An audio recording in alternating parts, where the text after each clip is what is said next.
विवेक शर्मा।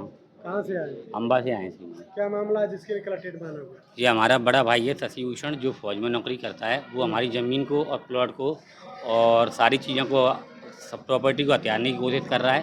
और पूरी तरह से प्रशासन जब वहाँ जाता है तो वह प्रशासन को इधर उधर घुमा देता है और प्रशासन को देख रेख नहीं कर रहा है और हमारी कोई कार्रवाई नहीं कर रहा है। कैसे प्रशासन को घुमा देता है मतलब? इस तरह से क्या, मेरे मेरे जो बड़ा भाई है वो हॉस्पिटल गेट पर एक दुकान डॉक्टरी कर रहा है।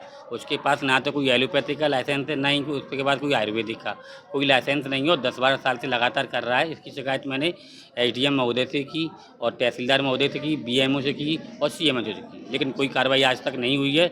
दुकान धड़ल्ले से चालू है, कोई दिक्कत नहीं है और मैं शिकायत लगा रहा हूँ, लेकिन शिकायत पर कोई कार्रवाई नहीं हुई। दुकान कहाँ पर है? हॉस्पिटल गेट अम्बा के पास डॉक्टर वो रामबाबू शर्मा की दुकान थी, जो मेरे पूर्व में पिताजी थे और वो ज़बरदस्ती से अब वो चला रहे हैं। क्या नाम है दुकान का? दुकान का नाम है, दुकान के ऊपर कुछ नहीं लिखा है, गुप्ता मेडिकल के बगल से हॉस्पिटल गेट के आपको क्या पास। दिक्कतें आ रही है उससे? वो दुकान क्या हमारे पूरे पिता की थी और हमारे पिता की, तो उसमें हमारा भी एक हिस्सा बनता है, जिसको पूर्ण रूप से दबाए हुए है और ना तो वो वहाँ बैठने देता है। जब हम पति पत्नी दोनों ने मना किया कि आप ये अनलीगल दुकान मत चलाओ, बिना लाइसेंस के दुकान चलाना अपराध है, तो बोलता है प्रशासन मेरी जेब में है, ना तो मैं प्रशासन की मानूंगा ना मैं किसी की मानूंगा। वो प्राइवेट जगह है कि गवर्नमेंट जगह है जहाँ पर उनकी दुकान है? जो दुकान है वो नगर पालिका की दुकान है और वो हमारे पिताजी थे, उनकी दुकान थी।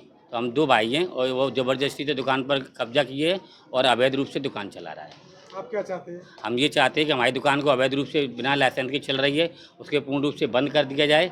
और एक हमारा गार्डन है जो कि श्री राम वाटिका के सामने है, उसमें मकान बना रहा है, उस प्रॉपर्टी वो मेरे नाम है और ज़बरदस्ती से उस मकान को 3-4 मंजिल बना रहा है। और साहब हम मत जाते हैं तो हमें जान से मारने की धमकी देता है। उसका ससुर है जो मटियापुरा का रहने वाला है, राम अवतार उपाध्याय, वो हमें बंदूक लेकर के हमें जान से मारने की उसने कोशिश की है। इसका मैंने आवेदन टीआई साहब को भी दिया है और मैंने तहसीलदार, एसडीएम, पटवारी सबको मैं जानकारी दे चुका हूँ। मेरे पास प्रतिवेदन सबके रखे हुए हैं। सुनवाई नहीं हुई तो क्या करोगे? सुनवाई नहीं हुई तो मैं अपनी अपनी स्थिति में आऊँगा। श्रीमान जी, मुझे जो भी लिखेगा वो मैं करूँगा। जैसे टीआई साहब को जो ज्ञापन जो दिया था, निवेदन पत्र दिया था, उस पर कोई कार्रवाई नहीं हुई? उस पर कोई कार्रवाई नहीं हुई क्योंकि वो क्या है, कई कई झूठे वादे बता के उन लोगों को घुमा फिरा देता है और साहब उसके बाद उसी काम को दोबारा से करता है।